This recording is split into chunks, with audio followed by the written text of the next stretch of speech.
We are excited to share valuable information to help you plan, prepare, and prosper. Brought to you by the Wealth Management Team at County National Bank. Hello, my name is Tim Sullivan. I'm with County National Bank Wealth Management, and this is my colleague, Barry Malik. Greetings. So I've been with County National Bank for about 22 years, previously from the Detroit area. Came to Hillsdale to go to Hillsdale College and have stayed all these years. And pleased to work with Barry. We've worked together for quite a number of years now. 11 now. Yeah. And I'm Barry Malik, as Tim had mentioned. And I've been with the bank 11 years this month, and came over to County National Bank from a larger regional bank. And I was in Detroit, Michigan, and worked there for about 10 years in wealth management, trust administration, and investment management. And then prior to that, I was also at several other companies with a total of almost 30 years in the business, including some of the brokerage industry and insurance industry as well. Well, and Barry covers mainly Jackson, but we work together. So often we're working together on clients throughout all of our markets. So, before we get started also, I want to say that just as a disclaimer, we're talking today, we're giving general information about naming beneficiaries, but we're not really addressing specific situations. So for advice on specific topics, if you have a complex issue or something that needs special attention, Barry and I recommend that you speak to your local attorney for legal advice, or tax advisor, or your financial professional. So just to dive in now, so there's many different types of accounts that can name beneficiaries. And we're going to spend most of our time talking about IRA beneficiaries, but just a few types of accounts where I'll mention that you can name a beneficiary. Life insurance policies, annuities, bank accounts, sometimes investment accounts where it could be payable upon death or transferable on death, which is POD or TOD, employee retirement plans, and IRAs. And all of these plans, when you name a beneficiary, it really bypasses probate. It doesn't go to the will. It's like a contract where you can name a beneficiary as part of any of these types of accounts. Barry, anything that you want to add to that? No, I think that was a good synopsis of it. With any of these, if it's an annuity or a life insurance policy, it's a contract, a policy, but you get to choose who that beneficiary or multiple beneficiaries are. And same thing with your bank accounts or investment accounts, transfer on death. You're naming those beneficiaries, and there can be a primary beneficiary, that'd be the first in line, or if the primary beneficiary predeceases the other beneficiaries, then you have the contingent or secondary beneficiaries. But you had pointed out something earlier, Tim, that is important but often overlooked, is that you initially name those, but often people fail to update those. Right.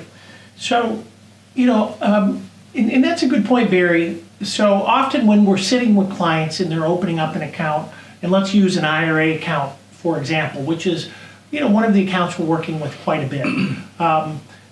So at that time, if you just take a snapshot, we encourage someone to name a beneficiary.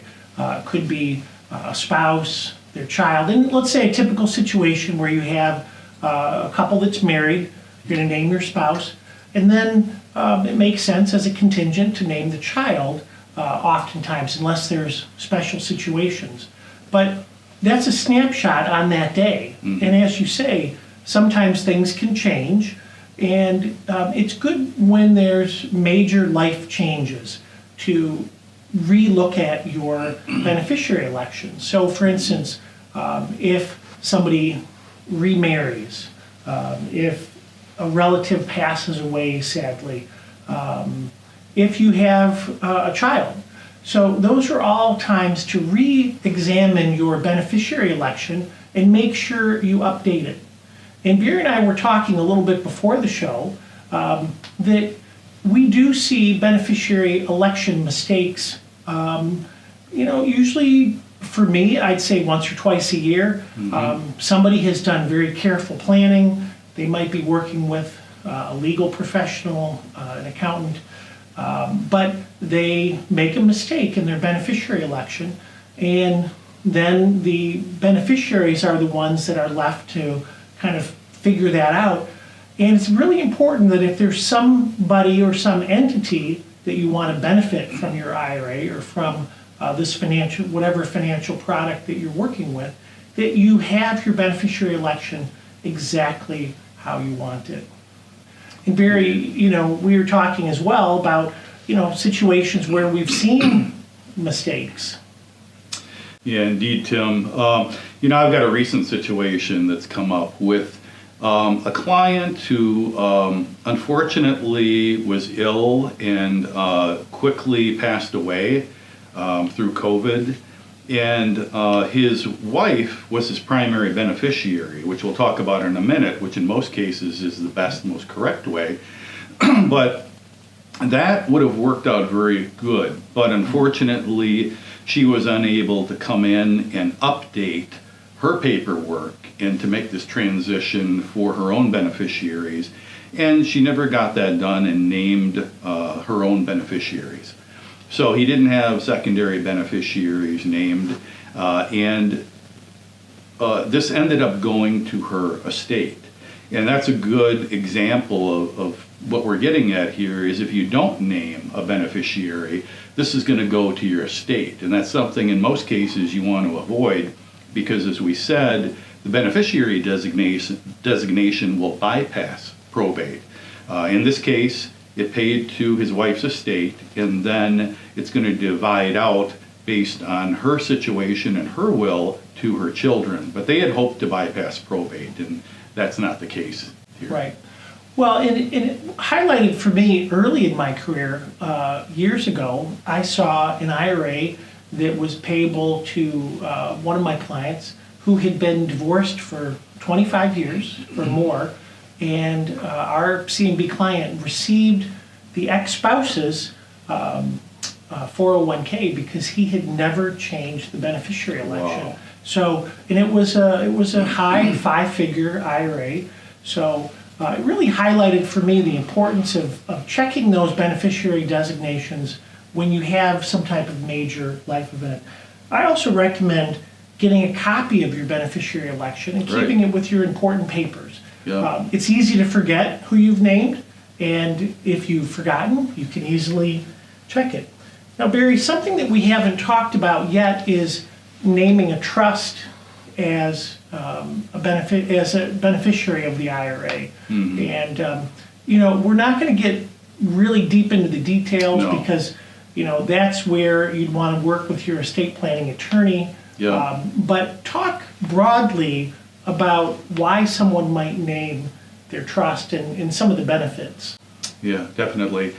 In most cases, it's going to be most prudent to have a spouse as your primary beneficiary. But there are situations where people have special needs children or they have other beneficiaries other than the spouse. They want to leave the money to them.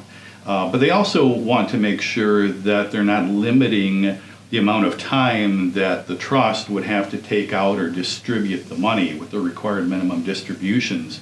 And so in those cases, a trust would benefit them because they're going to take care of the beneficiary distribution needs the way that they need and desire it for those beneficiaries, but at the same time maximize the tax deferral that the IRA provides. And that's a situation where it would require a qualified trust, or also called a pass-through trust or an IRA trust. And that's something that gets very, very specialized. We're talking in generalities, as Tim said, but that's something to really have a conversation with and explore with your tax, legal, and financial advisors for your particular situation. And when you work with your legal advisor, they're going to make it clear that there's several provisions, typically 5 provisions that have to be in the trust document in order for it to qualify as a qualified trust. But getting back to the normal situations, under the Secure Act, which was an act that was just a couple of years ago enacted and put into law, under the Secure Act, some of the beneficiary designation rules have changed and the stretch provisions have changed. And so now under the new rules, The only way that you can have someone who takes on the stretch provisions with a single life expectancy is the spouse, or in special situations, a minor child or a disabled person or a chronically ill or terminally ill person. And again, that gets very specialized under the IRS code as to what defines and would qualify as a disabled individual. But in those situations, the spouse or the other beneficiary who would be a eligible designated beneficiary, is the official language, would be able to stretch that over a single life expectancy. And if the owner of the IRA has already started taking that, that could be over their lifetime, or the spouse could treat that IRA as their own IRA and stretch it over their lifetime. But would you agree that in most cases it's very rare now that you can stretch it for non-spouses? Correct, right. And I think, Barry, I like what you said, that in most cases the spouse, it makes sense to be the beneficiary of the IRA. And just to emphasize the point, when might a trust come into play as a beneficiary? It's these special situations where somebody might have a disabled child, they might have remarried, or they need to control the flow of funds to someone for a special situation. Absolutely. So, and if you have a situation like that, then it's really best to meet with your attorney, excuse me, to get your trust organized and then to study your beneficiary elections. So, really. One other point that I might bring up is everything Tim said is accurate, and then there's the other areas to look at. If you want to make a child a beneficiary, under the law, you're going to have your spouse sign off on that, just using a beneficiary designation. So the living spouse will need to sign off if you want to make children, grandchildren, or other family, friends, relatives a beneficiary. That is possible, but understand they're not now a eligible beneficiary. They would be what's called a designated beneficiary. And as a designated beneficiary, they have to take the distribution within 10 years. So that IRA must be fully distributed within 10 years. And interesting, Tim, under the Secure Act, it used to be an annual distribution. You'd have to have that, stretch that out over that 10-year period or lifetime, but now it just says it must be fully distributed within 10 years. So you could wait till the 9th year to get that done. But in most cases, you're not going to want to do that because your tax rate would be so high. So most people will stretch it out over the 10 years if they are a designated beneficiary, not a spouse or a disabled person. Right. Good points, Barry. Something that we haven't touched on that much, but I'd also like to mention is if you have charitable intent, if there's a charity, a not-for-profit that you've been involved with, that you really like. A lot of people have amassed a fair amount of wealth in their IRA, or their 401k. And so if somebody has charitable intent, considering naming some portion of that for charity is something else to consider. Again, something good to review with your legal advisor.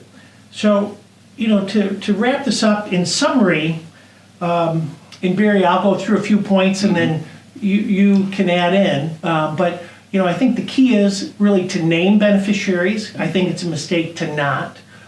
So consider naming. You don't want to not name, because as I said, it'll go to your estate if when you pass away. And then with the estate, that's considered a non-designated beneficiary. Now it has to be distributed within 5 years under the law. Right. Yeah. So you want to name a beneficiary, and then you want to review it when there are major life changes. So marriage, divorce, birth, death, and also, as I said, keep a copy of your beneficiary election so that you know what you've done. And also to revisit this issue occasionally with your legal, tax, or financial advisor. Barry, anything you want to add to that?